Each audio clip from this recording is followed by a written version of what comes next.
Hello students, देखिए बेटा, हम चैप्टर नंबर 5 पढ़ रहे हैं और चैप्टर नंबर 5 में हम विसरण के बारे में पढ़ चुके हैं कि वास्तविकता में विसरण होता क्या है। तो विसरण बेटा क्या होता था? पदार्थ के अणुओं का, ध्यान से सुनना है, मैं आपके लिए 2 मिनट रिवाइज करा देता हूँ आपके चैप्टर को, कि पदार्थ के अणुओं का अपनी अधिक सांद्रता से निम्न सांद्रता की ओर गमन करना ही क्या कहलाता है? विसरण कहलाता है। पदार्थ के अणुओं का अपनी अधिक सांद्रता से यानी उच्च सांद्रता से निम्न सांद्रता की ओर गमन करना क्या कहलाता है बेटा? विसरण कहलाता है। इसका मैंने एग्जाम्पल दिया था। मान के चलिए प्रयोगशाला के अंदर आप अमोनिया की बोतल को बेटा खोल दो, ढक्कन को खुला रख दो, तत्पश्चात यानी कुछ समय में ही उस अमोनिया की गंध पूरे कमरे में बेटा विस्तृत यानी फैल जाती है। उसके बाद मैंने आपको एक चीज बताई थी कि जो विसरण होता है बेटा वो स्वतंत्र विसरण होता है। स्वतंत्र विसरण का मतलब क्या होता है? विस्तृत होने वाले अणु, आप ध्यान से समझना, एक विसरण बोला मैंने और एक स्वतंत्र विसरण बोला मैंने। तो विस्तृत होने वाले जो अणु है बेटा, कौन से? विस्तृत होने वाले अणु वातावरण में जब विस्तृत होते हैं तो वो अन्य पदार्थों की उपस्थिति से प्रभावित नहीं होते हैं बेटा, इसे बोला जाता है स्वतंत्र विसरण। क्या बोला जाता है बेटा? स्वतंत्र विसरण, यानी वातावरण के अन्य तत्वों से वो विस्तृत मतलब कि प्रभावित नहीं होते हैं, इसे बोला जाता है स्वतंत्र विसरण। कोई प्रॉब्लम बेटा यहाँ तक?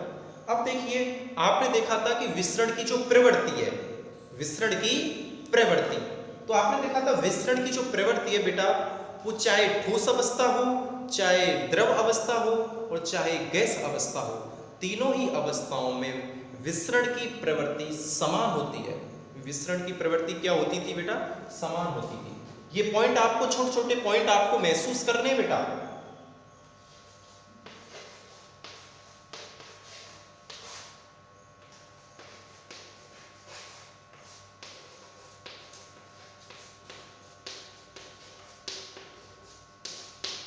आगे बेटा बात समझ में। और इसमें क्या होता है बेटा, याद रखना, विसरण की जो दर है,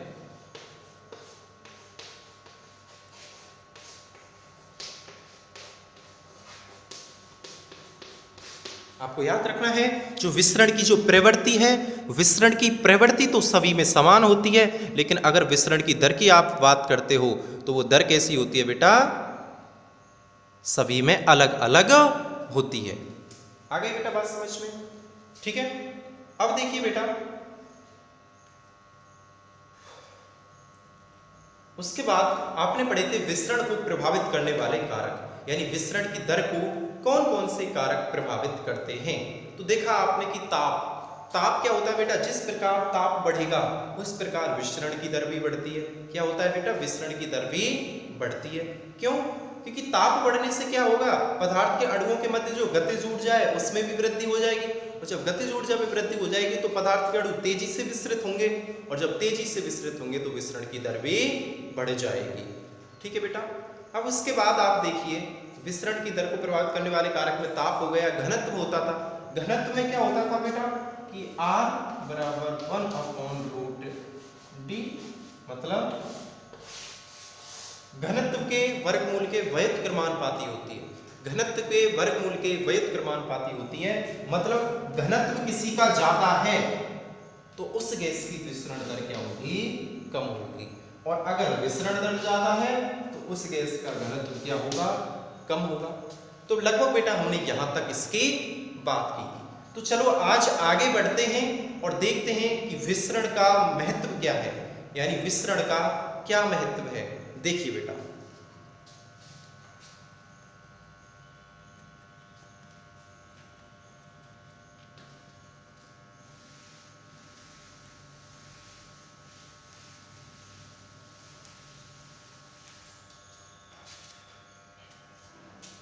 हेडिंग करनी है आपको, हेडिंग करिए।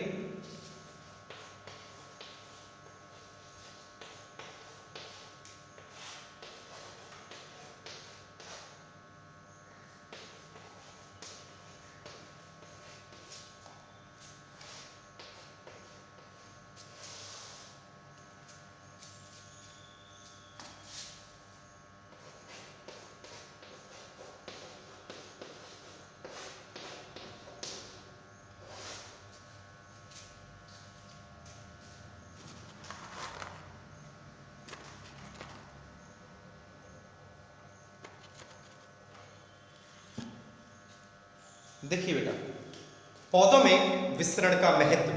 तो पौधों में विसरण का बेटा क्या महत्व होता है? पहला महत्व है वायुमंडल में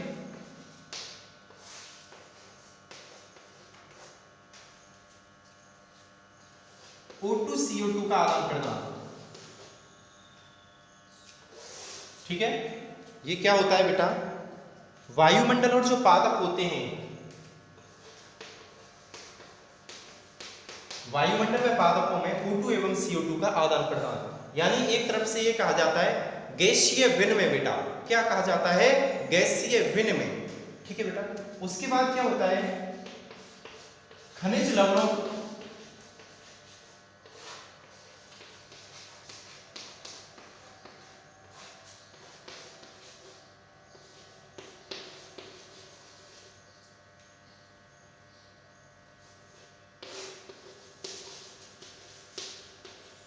उसके बाद देखिए बेटा, खनिज लवणों का निश्चेष्ट अवशोषण होता है। निश्चेष्ट अवशोषण होता है।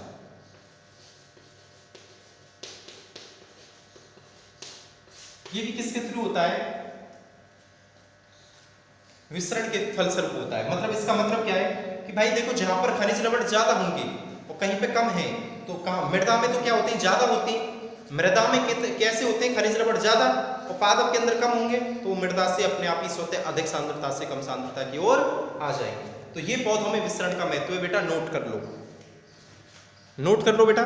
पहला है वायुमंडल एवं पादपों में O2 CO2 का मध्य आदान प्रदान।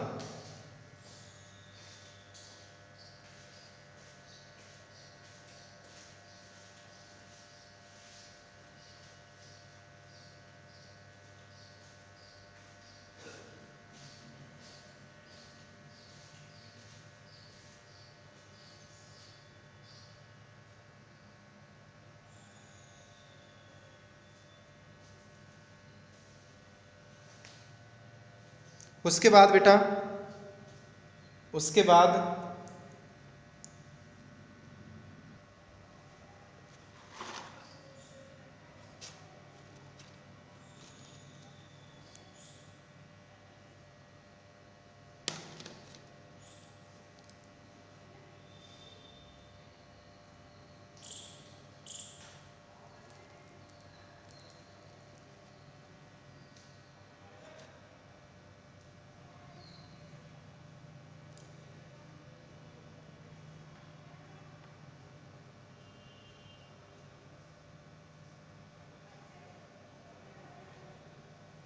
चलिए बेटा, अगली जो प्रक्रिया है वो क्या पढ़ेंगे बेटा हम?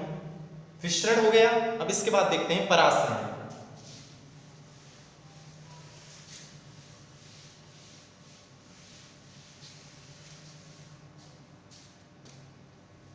नेक्स्ट हेडिंग कीजिए परासरण।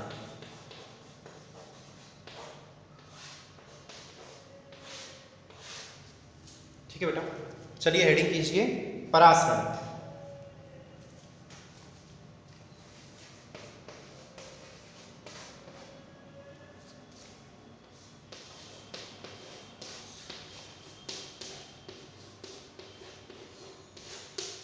याद रखना है बेटा, परासरण की जो खोज की थी वो किसने की थी? एवेनोलेट ने की थी। किसने की थी बेटा? एवेनोलेट ने की थी। अब समझिए और सुनिए, 1 मिनट के लिए आप अपनी कॉपी और पेन साइड में रख दो और सुनिए मेरी बात को। परासरण बेटा क्या होता है? याद रखना है, परासरण एक प्रकार का विसरण है। परासरण एक प्रकार का क्या है बेटा? विसरण है। कौन? परासरण। क्या है? एक प्रकार का क्या है? विसरण। कौन? परासरण। तो परासरण एक प्रकार का विसरण है। कैसे बेटा? कि बेटा इसमें जल के अणु अपनी अधिक सांद्रता से कम सांद्रता की ओर जाते हैं, लेकिन अर्धपारगम्य झिल्ली के द्वारा। लेकिन अर्धपारगम्य झिल्ली के द्वारा। तो पदार्थ के अणुओं का अपनी अधिक सांद्रता से कम सांद्रता की ओर अर्धपारगम्य झिल्ली से होकर जाना ही क्या कहलाता है बेटा? परासरण कहलाता है। तो परासरण और विसरण दोनों में क्या अंतर हो गया? कि सर परासरण में अर्धपारगम्य झिल्ली का होना अनिवार्य है, जबकि विसरण में नहीं है।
देखिए बेटा,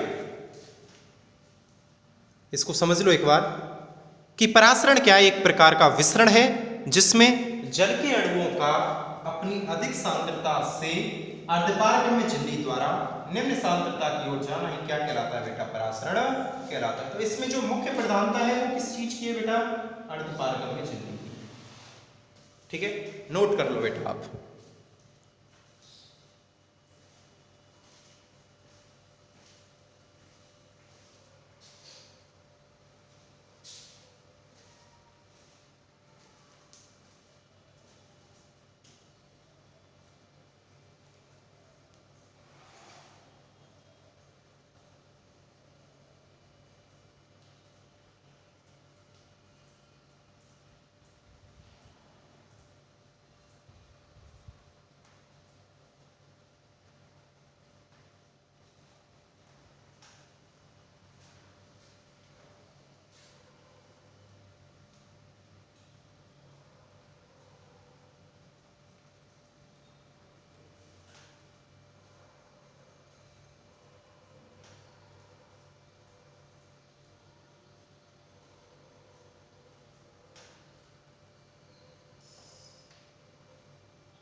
लिख लिया बेटा? नेक्स्ट पॉइंट देखिए।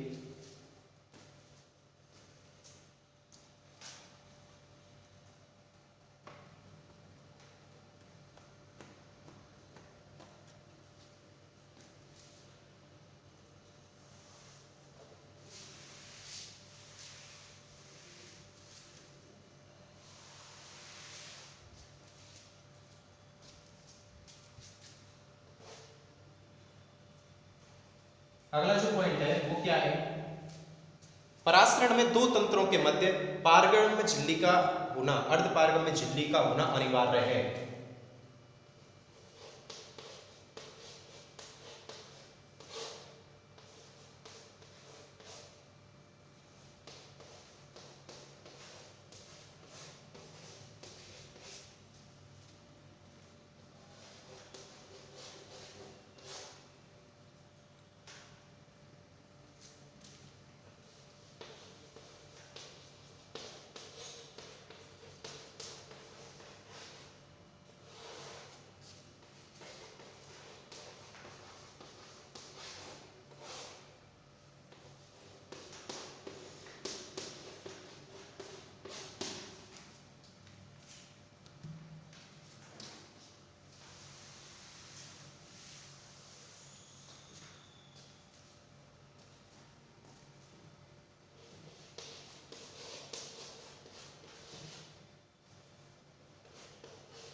ठीक है बेटा, दो तंत्रों के मध्य कौन सी झिल्ली का होना अनिवार्य है? परासरण में अर्धपारगम्य झिल्ली का होना अनिवार्य है।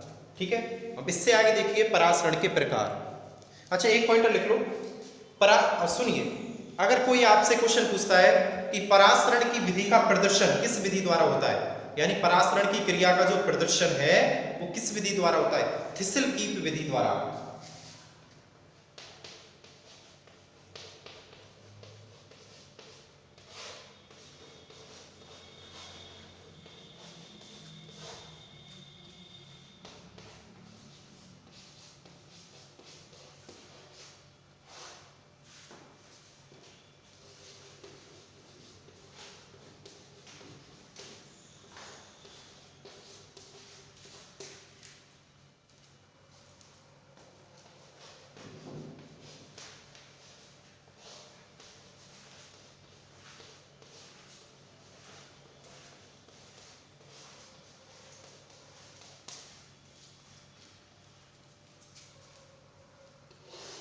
नोट कर लो बेटा जल्दी से।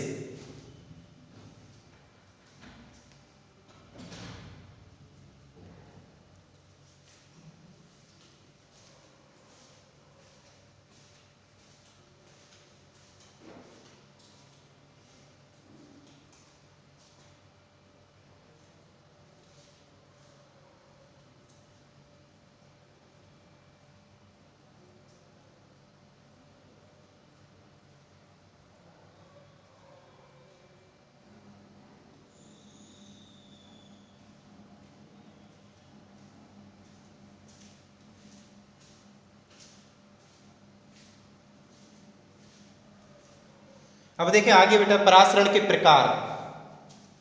देखो परासरण के प्रकार।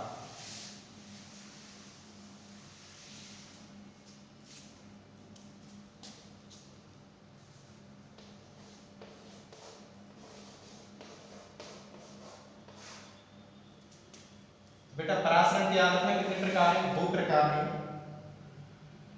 पहला देखिए अंतःपरासरण, ठीक है। देखिए अंतःपरासरण में क्या होता है बेटा, जब जल कोशिका के अंदर प्रवेश करे, अर्थात इसका कहने का मतलब क्या है, जब किसी कोशिका को अल्प परासारी विलयन में रखते हैं, जब किसी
समझो बेटा, अंतःपरासरण का मतलब क्या है, जब किसी कोशिका को अल्प परासारी विलयन में रखते हैं, यानी अल्प परासरणी।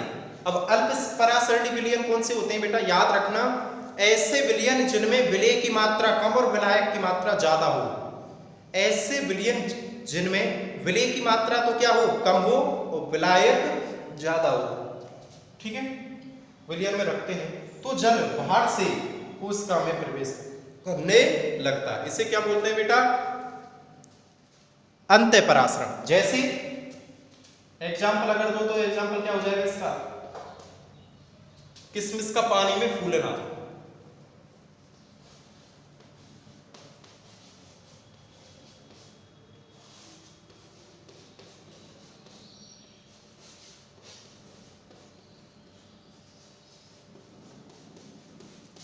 किशमिश का पानी में फूलना। चलो लिख लो बेटा इसे फटाफट।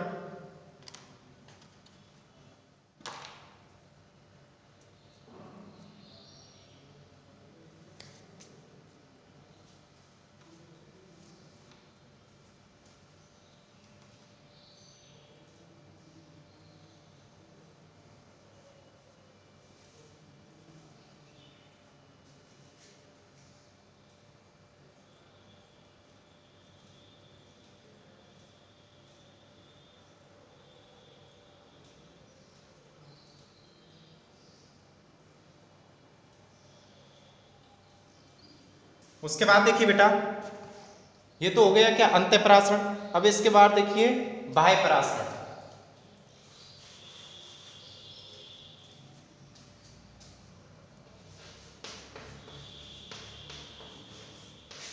बाह्य परासरण में क्या करते हैं बेटा, याद रखना है, अति परासरणी विलयन होता है। कैसा होता है, अति परासरणी। अंतःपरासरण में कौन सा था, अल्प, इसमें कैसा हो जाएगा, अति परासरणी। तो जल, अब इसमें क्या होगा, रखते हैं तो जल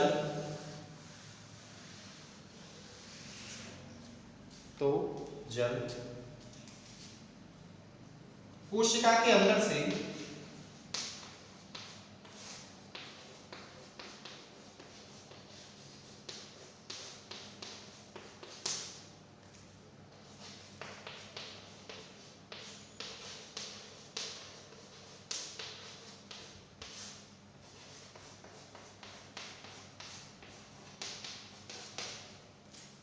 कोशिका के अंदर से क्या निकलने लगता है, बाहर निकलने लगता है, ठीक है। और एग्जाम्पल, अंगूर को शर्करा के घोल में रखने पर पिचकना।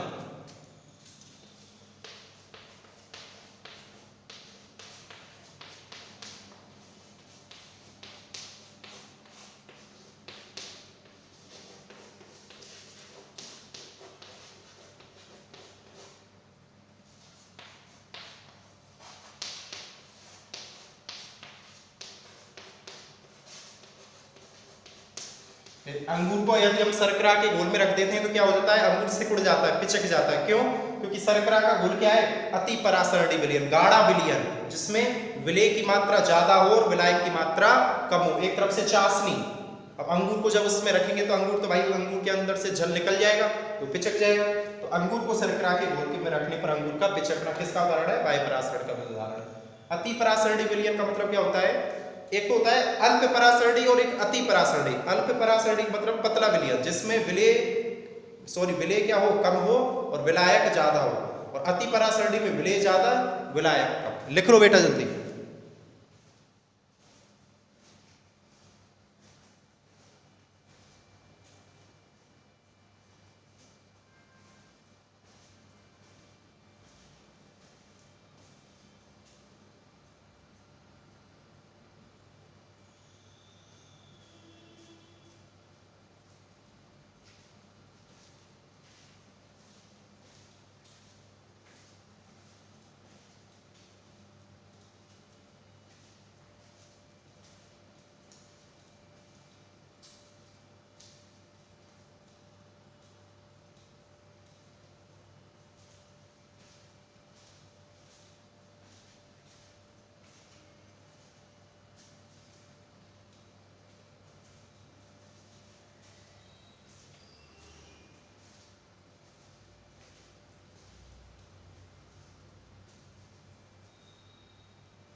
लिख लिया बेटा?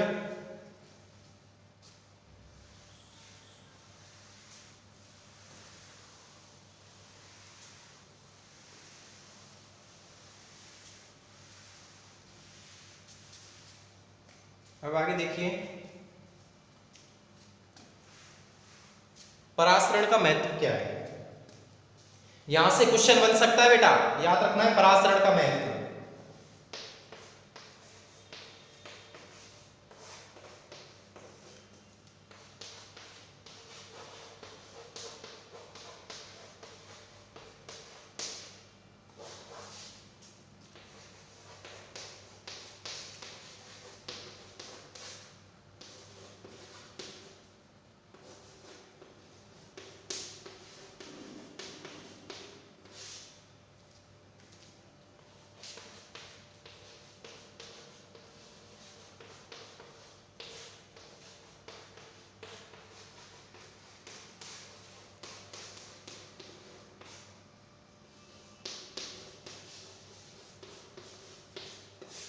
पौधों में जल का एक कोशिका से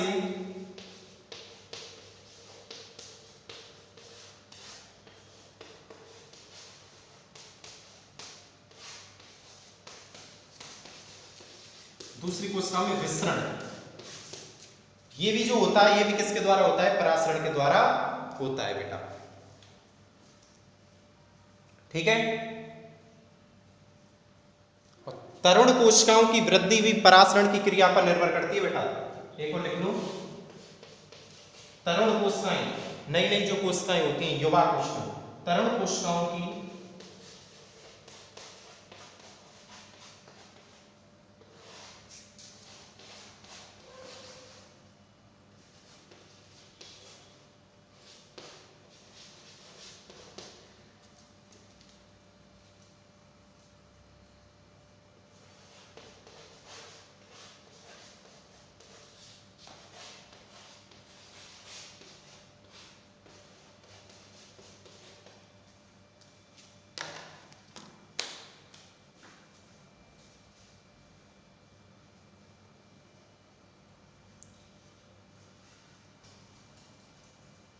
लिखो बेटा जल्दी से, तीन महत्व हैं। मूल रोमों द्वारा जल का अवशोषण, मूल रोमों के द्वारा जो जल अवशोषण होता है वो भी किस क्रिया पर निर्भर करता है, यानी किस क्रिया के फलस्वरूप होता है, परासरण। पौधों में जल का एक कोशिका से दूसरी कोशिका में जो विसरण होता है वो भी इसी के द्वारा होता है, और तरुण कोशिकाओं की वृद्धि भी इसी पर निर्भर करती है।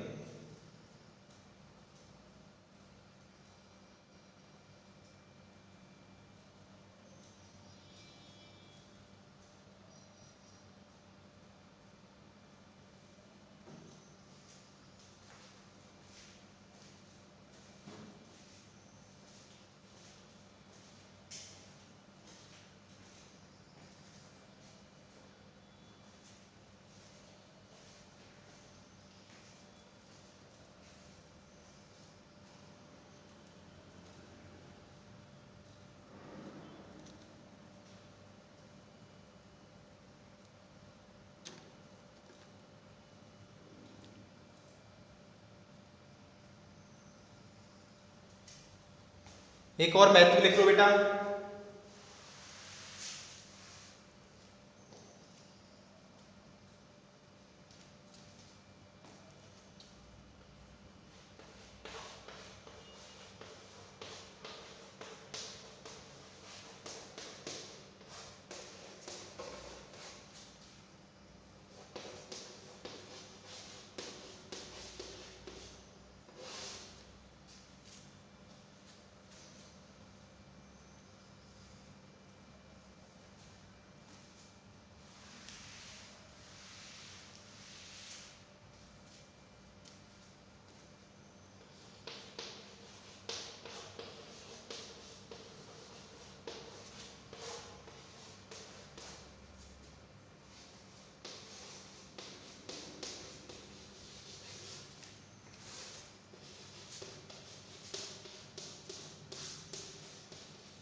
याद रखना है, हिमीकरण यानी जमना, शुष्कन, सूखना के प्रति प्रतिरोधी बनाता है। याद रखना, कौन? परासरण। तो ये जो हमने बात की थी, ये बात की थी हमने बेटा किसकी? परासरण के महत्व की। लिखो बेटा,